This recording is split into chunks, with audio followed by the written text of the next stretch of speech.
Christian Choate was born into a home where love and care were practically non-existent. From early on, he was surrounded by yelling, fights, and violence. His parents couldn't handle their emotions and took it out on the kids.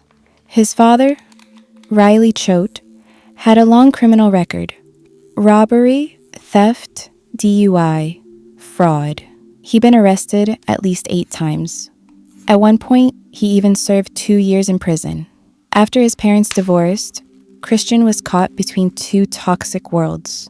His dad remarried a woman named Kimberly, someone with a sketchy past, who also mistreated her own kids. Even though there were clear warnings, the court still gave Riley full custody of Christian. Child Services knew about Riley's violent behavior and still handed him the child. Christian moved into a tiny, overcrowded house with 10 kids. It was dirty, cramped, and chaotic, a place where love and structure just didn't exist. Christian had been diagnosed with depression, anxiety, and ADHD. But after moving in with his dad, all treatment stopped. No one followed up on his mental health. In 2007, his parents accused him of playing a weird game with his little stepbrother. There was zero evidence it actually happened.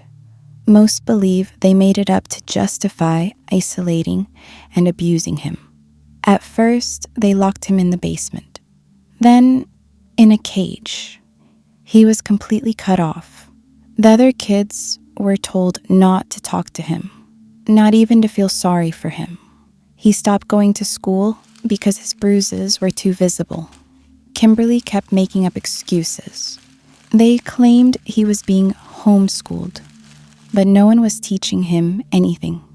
When the family moved to a trailer park, Christian's new room was a dog cage.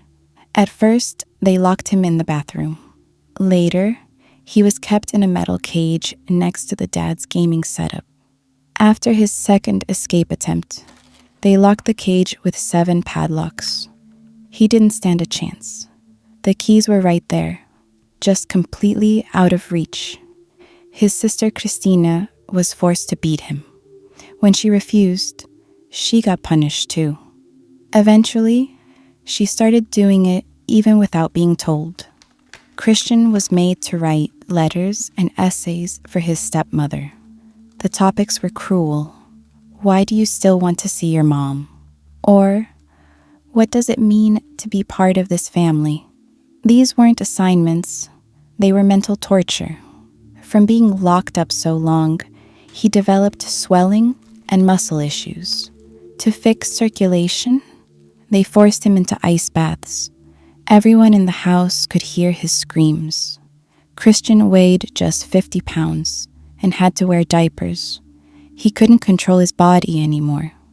They kept him naked in that cage, like an animal. A doctor knew about the abuse, but never reported it. Christian told him he was being locked up. The doctor noted it in his file. And that was it. Neighbors called CPS multiple times, but nothing changed. When a caseworker showed up, Kimberly refused to let them inside. Without a warrant, they couldn't do a thing. In spring 2009, Christian passed out after a beating. Riley hit him for not being able to eat. His stomach was shutting down. That was the final straw. His body was buried under a shed and covered with concrete. Riley dug the hole himself, placed his son inside with a Bible and a cross, then sealed it with cement. The family told everyone Christian had run away, even to relatives. They said he'd gone to live with his mom. No one knew he was already dead. His body was found 2 years later, only after Christina told the truth. She finally called her mom and confessed. That's when the investigation finally started. The body was eerily well preserved. The soil and cement acted like a time capsule. His bruises and injuries were still visible. Riley and Kimberly were sentenced to 80 and 35 years in prison. But because of Indiana's good behavior law, Kimberly could be released as early as 2026. A complete stranger paid for Christian's headstone. His own mother didn't do it. A woman from another state raised money and made it happen. A petition for Christian's law never passed. It would have made it a crime to stay silent about child abuse, but not enough people signed.